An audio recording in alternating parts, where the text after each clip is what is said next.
New reporting from technology website The Verge has found only a handful of electric vehicles still qualify for the full $7,500 clean vehicle federal tax credit.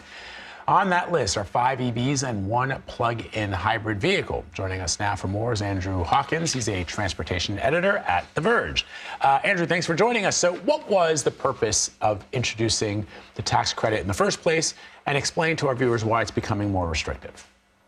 Yeah, so if you'll recall, back in 2022, the Biden administration passed the Inflation Reduction Act, which was a major piece of climate legislation.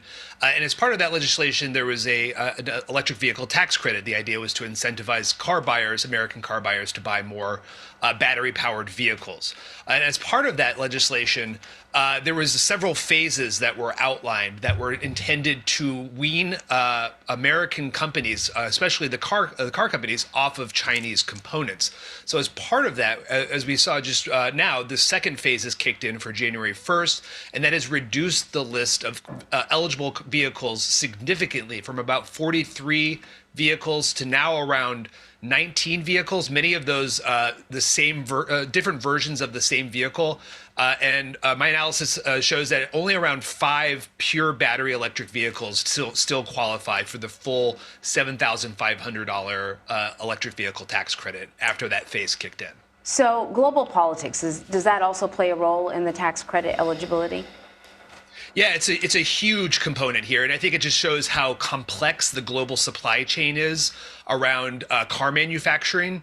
When they put this legislation together, the idea was, and I think that Senator Joe Manchin, who is heavily involved in the negotiations, said he doesn't want American car buyers to be subsidizing Chinese companies. And so as a result of that, any company that uses more than 40% of its components and its vehicles that come from Chinese or other foreign entities of concern, companies are not going to be eligible for this credit anymore. And I think you're seeing a lot of these companies now, GM, Ford, Stellantis, and others are scrambling to kind of reshuffle their supply chains to ensure that they're getting these components from companies that are based in countries that have trading agreements with the United States.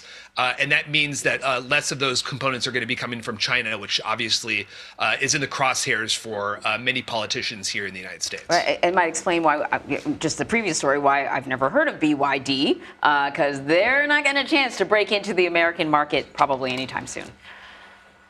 Yeah, that's right. There's going to be lots of heavy tariffs involved in importing Chinese-made cars in the United States, which is why you don't really see very many of them available to U.S. car buyers.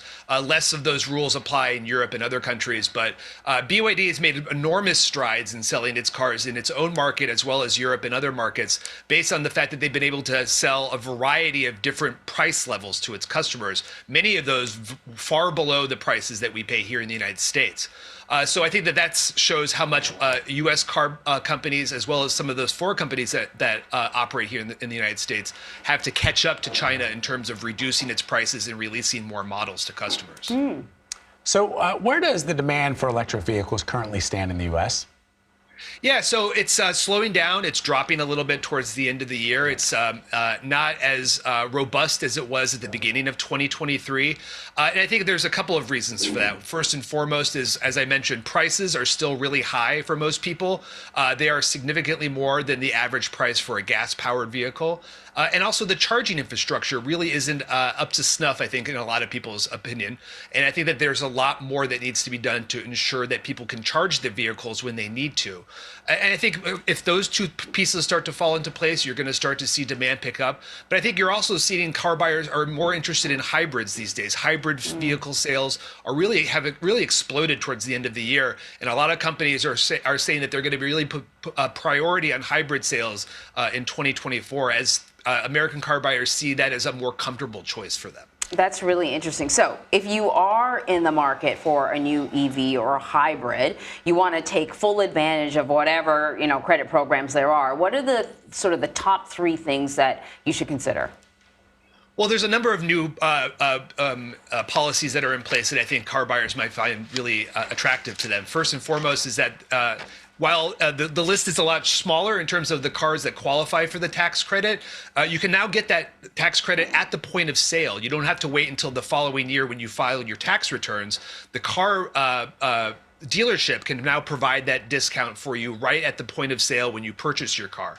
Another thing that I think people really need to be considering is leasing. Leasing remains a way more attractive option for people who want to switch to hybrid or full electric vehicles. That's because the list is a lot more robust in that way.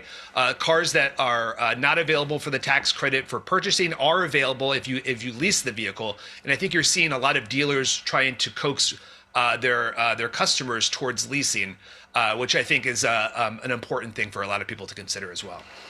Andrew Hawkins, thank you so much. Thanks for having me.